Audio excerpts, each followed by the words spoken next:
ọmọ mi ayọ̀ mi mo dúpẹ́ lọ́wọ́ Ọlọ́run tó fi fún mi. You are a blessing, not a lesson. I can't wait for you to call me daddy. Inú mi dùn, ayọ̀ mi kún. I feel so lucky that I got you. Inú mi dùn, ayọ̀ mi kún. I feel so blessed that I got you. Bismillahirrahmanirrahim. Welcome to today's show. This is Riziki Ahmed from Hidayah Timeless. We started with talking about parenting, and I hope that when we talked about we can start parenting even before we have any children. I think we can all think about that and how far have we come towards this if we are not already married. Have we started parenting by looking for the right spouse like we discussed last time? And then we also talked about the young babies when they are born, how they need us, how we have to be there for them. We spoke about breastfeeding, and I'm just thinking, like mothers, have we been practicing the correct way of breastfeeding, the way we talked about? And have we stopped watching television when we are breastfeeding, or are we still breastfeeding while watching television? Have we started doing it in a better way, in a quiet place where the child can look us in the eye and we can look the child in the eye and create this bond that we talked about?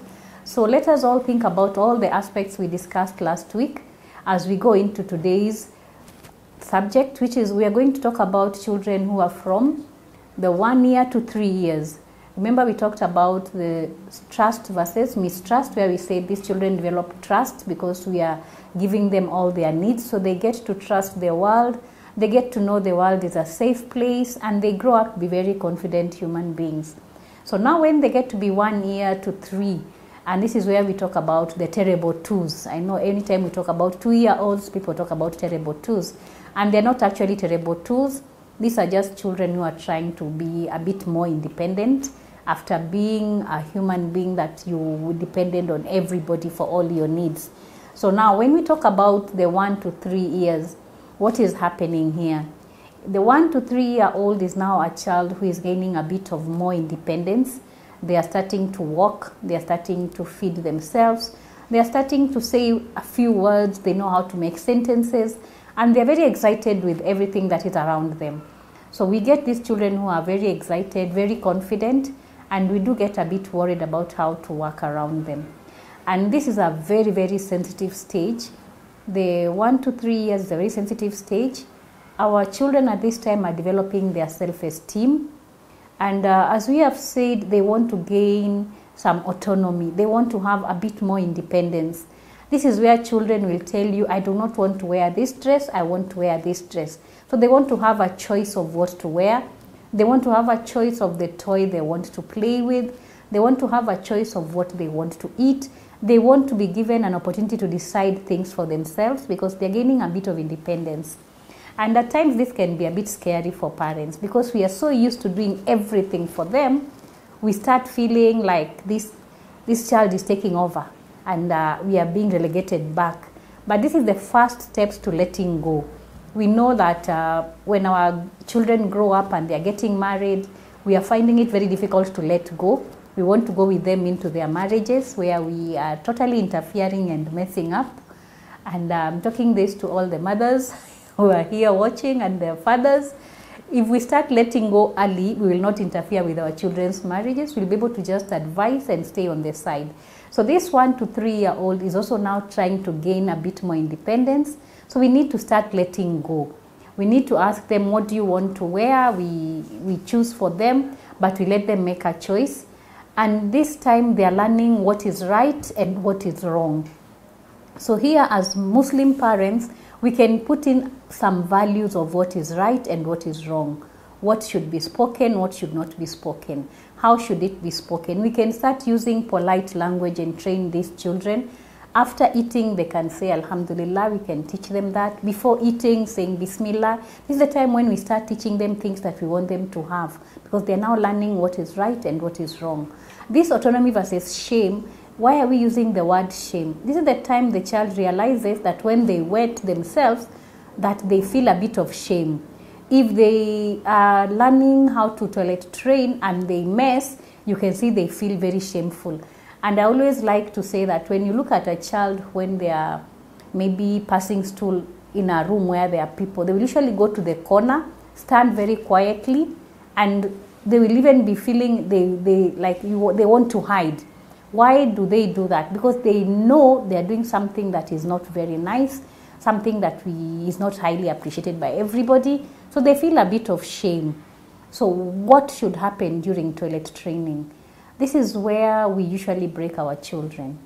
During toilet training, if we are not sensitive, our children lose their self-esteem and end up growing to be children who have no self-esteem. So it's very important that at this stage we are very, very sensitive. I always say that when you are teaching a child how to use a potty, there are times when they will use it, there are times when they will not. There are times when they will mess and there are times when they will not mess. So we need to be very, very sensitive during toilet training, and we should appreciate when they do it right. They are learning. It's a new skill. And at this age, they are starting to learn new skills which they will use in life. So can we be very, very sensitive with the toilet training? We teach them, and when they mess, we realize it's a learning process. We encourage them and tell them next time they'll do it right. Unfortunately, most children have gone through a very rough time with toilet training, and most of us have very bad memories of toilet training. I'm sure as you're seated there, when I talk of toilet training, some of us just don't want to think about what we went through, the shame that maybe we went through because of toilet training, wetting the bed, and it's not really interesting. But can it be made into a more fun activity where the child does not need to feel a lot of pressure? I'm being toilet trained, but in a very relaxed atmosphere. It will call upon you, the mother, to be very relaxing. Don't make the child feel this pressure. When they mess, don't let them feel like they've done something totally wrong. Don't slap them, don't hit them. Let's not call them names. I know we have names that we use. I remember we had names like Kikojozi. We had other funny names. You'd actually given a name that is not nice. And that is where the children start losing their self-esteem. So when a child is toilet training, make sure that we do not pull them down. We work with them to gain this skill, work at their pace, and keep encouraging them. Once a child has learned how to toilet train, you'll even see they gain more confidence in themselves and they'll be happier. And it's every time they're learning a new skill at this age, they need us to be there to support them through it, not to put them down, not to keep complaining that you didn't do it right, you don't know how to do it. We have to be very careful how we handle children at this age, because that's where we can actually make or we can break them. And I think as mothers, at times we want very nice children. We want the child who behaves like your neighbor's child. You want a child who behaves like your brother's child. So maybe we need to come back and say, my child is an individual. My child is not so and so. My child is this child. And they will never be any other person. They'll only be themselves. So can we let them be who they are? Can we appreciate them for who they are? Can we allow them to grow at their own pace and keep encouraging? So when we do that, we get confident human beings. When they grow up, they will become very confident. And this is the stage we have said that we want them to start having manners. We are teaching them manners. We want them to know what they're supposed to do socially. Remember this stage, the children, when they are talking, they talk about me. Even when they want something, they say, me, I want. They always start with themselves. They are the most important person. They don't care about the other person. So they're not even used to sharing. They're learning how to share. They're learning how to be with other people. So they need to know when to say, please, can I have something? They don't need to ask for it like they're quarreling. They need to know when to say Alhamdulillah or thank the other person, Jazakallah khair. We need to start teaching them like what should they say at what time, how should they behave at different times. And also we need to continue with the routine I talked about. I said children love routine. If the child sleeps in the afternoon, let them sleep in the afternoon. If they have their dinner at 6, let them have their dinner at 6. If they sleep at 7, let them go to bed at 7. So let's have a routine where these children can feel comfortable with our routine. And our presence is highly, highly appreciated here. When I talk about our presence, I'm talking about the mother and the father. We must be present in this child's life. And when you're talking about potty training, it's not only the woman's job. Even the man can help in potty training, because we want the child to feel this is not something they need to feel ashamed of. Like when they are going to pass their stool, it's not something they should feel ashamed of. And that is where we usually end up messing. And I really want to emphasize on the toilet training, because that is where we make or break human beings who end up having no confidence, who end up being people who cannot express themselves, people who do not understand how to assert themselves. So it's very important that when we are bringing up these children at this stage, we allow them to have this independence. And I know it's not easy letting go, like I said, but we can start letting go by allowing them to have choices. This is when they want to make choices of the toys, choices of clothes, choices of food. So we give them a bit of more autonomy, and don't act like you're the everything. Like you can't let the child make certain decisions. You can't let them do certain things. So let's work on that as parents. And remember, we say that as we start letting go early, when they become adults, it becomes easier for us to let go. So let's work on letting go and letting these children have a bit of autonomy at this age. Can these children play with other children, or are they not allowed to play with other children? We have this tendency of saying, my child will get bad manners when they play with this child. Or when we see anything wrong with our children, we like saying, the neighbor's child has taught my child bad language. But I always say your child will pick bad or good language right from your sitting room, right from your own house. How you speak, how you act, that's what children will be imitating. This is a stage where we call them sponge. They are sponging everything that we are saying. They'll do everything that we do. You'll see this is the age where we'll get small girls applying lipstick on their faces and trying to put makeup. You'll see girls trying to wear a hijab, and even the small boys, you'll see them trying to look like dad, wear his shoes, wear mommy's shoes. So it's an age of imitation. So who are they imitating? Are you the right person for them to imitate? Are we the best of examples to our children in our own houses? Are we using foul language and then blaming it on our neighbors' children? So are children allowed to play with other children? It is very, very important that they play. Children usually learn social skills through play. So if you say my child will not play with other children, then we are restricting our children from gaining the independence we are talking about. We want them to know how to play with other children. We want them to know what language to use when they are playing with other children. We want them to know when they need something to ask for it, and that they don't need to fight. And we also want them to understand that the world is still a safe place. Remember, we are working on them growing up with an idea that the world is a safe place for them, and that we as parents are there for them. So the parents should create a safe place for their children to play, make the children happy, and give them enough toys, give them things they can play with, and always be present in their lives. So as we talked today, we were talking about the 1 to 3 year olds. And it's a very important stage in life where we talked about them developing their autonomy, which is their independence, learning how to have choices, learning new skills.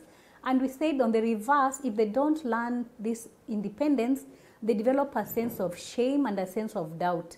When we talk about a sense of shame and a sense of doubt, what does it mean? It's very important to realize that our early life experiences shape who we are as adults.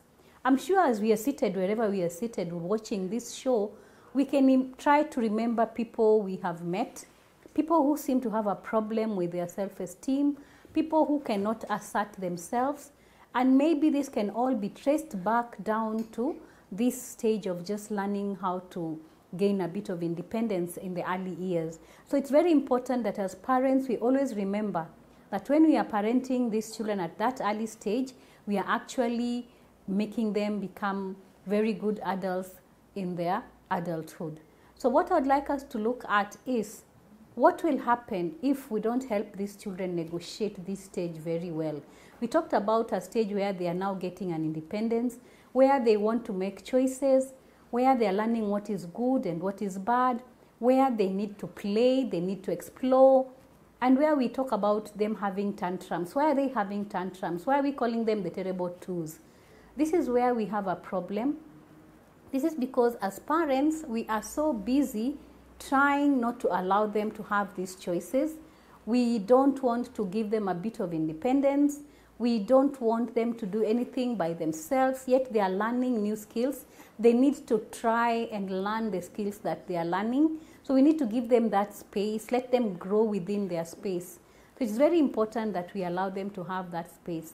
So when these children grow up as adults and they did not get a good opportunity to learn how to toilet train, how to gain this independence, they are usually adults who can not be looked upon as people who can have any self-esteem, and this can affect them even into their marriages. And you find that at times you have people coming in for counseling or for therapy because they're having a problem in their marriages, which can still be traced back into their childhood. So it's very important that we remember any time that we are parenting the future parent, we are parenting somebody's future husband, we are parenting somebody's future wife. So if somebody is marrying a wife with no self-esteem, what happens? Or a husband who cannot assert himself, or a husband who does not have a self-esteem, there is usually a big problem in that house. And we'll find that in therapy we do get these cases. And when we are doing therapy, we actually can trace these issues back into their childhood. So it's very important to realize that our early life experiences can actually shape, break, and make who we are. So when we are talking about these children, what happens if we don't do the right thing with these toddlers? One, we are trying to make them have a right to choose. They want to choose what dress to wear today. So we can lay out the dresses and let them make the choice. They're gaining a bit of independence. We want them to accept what they want to eat. How do they want to eat? And maybe they want to eat when they are playing. So we can actually teach them that they can calm down and try and eat and allow them to make choices. We can make the food very attractive so that they can actually want to eat. And then the toilet training bit, which we said is actually one of the most important aspects of this age. We know of adults who, I think as we are seated here, we know people who can never give out anything that they own. I know people who can never give out like even a pencil or even their old clothes. We call them hoarders. People who will keep things right from a very young age. They'll have things that they don't need. They're always having them. These at times can be traced into the toilet training. Because if a child is toilet trained badly, anytime they mess, they are shouted at, they start holding themselves back. So when they are holding themselves back, when they become adults, they become hoarders. They don't want to let anything go. They don't release. So they can actually become a hoarder in adulthood. So these are the things that we don't want our children to become. We don't want them to become miserly and hoarders, people who cannot give out sadaqah, people who cannot give out anything. And we start wondering, why is this one so miserly and you're not miserly? So it's how we bring them up is very, very important. So this age, if we break this age, what do we get? We get a very an ordered adult, somebody who cannot cope in the community, somebody who does not feel like they can do anything. They don't have the will to do something to the completion. They feel they are inadequate. They feel they cannot do stuff. So their esteem is usually very, very low. And we need adults whom we can depend on in the community. So when we break our children at this very early stage, we're actually messing our community and we will not have the people we need later on in life. And we start wondering what happened to our community. Yet it is us ourselves who have broken up the community through our poor parenting. So as we are seated there, I would like us to think about our children. I'd like us to think about our experiences when you are growing up. Were we given a chance to go through this transition very well? Do we feel it was not done right? Do we have children currently? Do we feel maybe we messed up somewhere? What can we do about it? If my child doesn't have a good self-esteem, have I found out what is happening? What role have I played in that child's life? Let us just give ourselves time and look at it. Is it me, the parent, not doing the right thing? Or is it the child not doing the right thing? And at this age, we also said we are sponging everything that we do. How we negotiate issues. We ourselves, are we having a good self-esteem? As you sit there as a parent, are you able to assert yourself when you need to assert yourself? Do you have a good sense of self-esteem? Are you a confident person? Do you initiate things and feel you can take them to the completion? Or do you always feel like you are inadequate? If that is how we feel, remember we are translating that back to our children, whom we are trying to bring up to be very independent, to be people with a good sense of self-esteem. So as we are seated there, I want us to think about, when you're talking about this independence where these children are being given a chance to be independent, how does it feel as a parent? Do we feel like maybe we didn't do the right thing? I know when you're talking about 2-year-olds, people get frustrated because they have tantrums. Why do they have a tantrum? Remember, we are saying they are learning new skills. They are trying to do things. So when they're not able to do their things, they get frustrated, and that's when they throw tantrums. And it's very important that we understand how do we deal with a child who is throwing a tantrum. I usually tell parents, if you walk into a supermarket and you're buying stuff, and this child says they want something, and you tell them, no, you can't have chocolate today, or I want yogurt, and you say, no, we can't have it today. Stick to your no, even if they're going to throw their hands around, even if they yell to their loudest, even if they throw themselves down and do everything, just say, I said no, and don't feel embarrassed. Don't worry about the other shoppers. They might think you're a horrible parent. They might think you're mean. Why are you not giving the child what they want? So don't worry about them. Just worry about the child and yourself. What are you putting into place? You're trying to make this child know that your tantrum does not bother you, and that you know it's a tantrum and that they can throw it. And once they realize that it doesn't move you, they will stop it. So how do we stop children from throwing tantrums? By ignoring the tantrum. So if they are throwing a tantrum, we ignore them. We tell them, I'm sorry, you're not going to have it. You can yell as much as you want. When you're done, can we move on? And we don't need to feel embarrassed. So that's how we deal with tantrums. At times, we can give them some time out. If they're in the house and they're throwing a tantrum, you can tell them, go back into your room, stay there for some time. After you're done, you can come back and join us. The most important thing is always to remind the child that they can come back and join us. We're not throwing them out for good. Like, we don't tell them, go into your room and stay there. No. Once you're done, you can come back and join us. Always remember that we don't want to kill their spirit. We are trying to build them up. So it's about how do we work with them in a way that we are putting in some discipline within their age. 1 to 3 is a very young age. Are we allowed to beat these children? We definitely are not allowed to beat.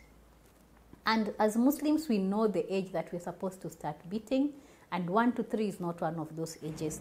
And when I'm speaking this, I know there are so many parents sitting there who are so guilty of beating the 1 to 3-year-olds.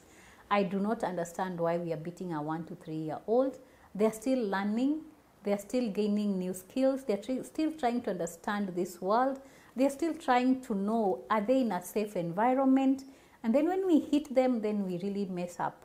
And that is when we make them grow up thinking that we solve issues by beating. And what happens when they become husbands? Anytime their wife will do a mistake, they will also hit them because they feel that is the way to solve problems. When they go to school, they will hit other children because they feel anytime there's a problem, you need to hit for it to be solved. So eventually we have a child who is violent, a child who cannot fit in the society, all because we messed up ourselves. So this is a very tender stage. Let's be very careful the way we handle them. Let us remember that we are shaping an adult through very positive early childhood experiences. This is the time we have said that we can start teaching them good manners, good speech, and how to behave around other people and how to play with other children. So as we give them the opportunity to make the choices, we make sure that they can understand that choices have consequences, but at their level. Let's not try and make them behave like adults when they are still children. And do not expect your child to be an adult when they are only 1 or 3 years old. They'll always behave their age. They'll get frustrated. They'll throw tantrums. And they will not always do what we want. So we need to keep working on that. And then the most important as Muslims is, remember, we have to do dua for our children. So I am asking all of us here, as we are, always remember to do dua for our children to turn out to be the best of what we want. And may Allah guide them to be good Muslims and good children who will obey us and children who will pray for us after we are gone. Jazakallah khair. And then we come to the end of the program for today. Until next time, it's Riziki here. Bye.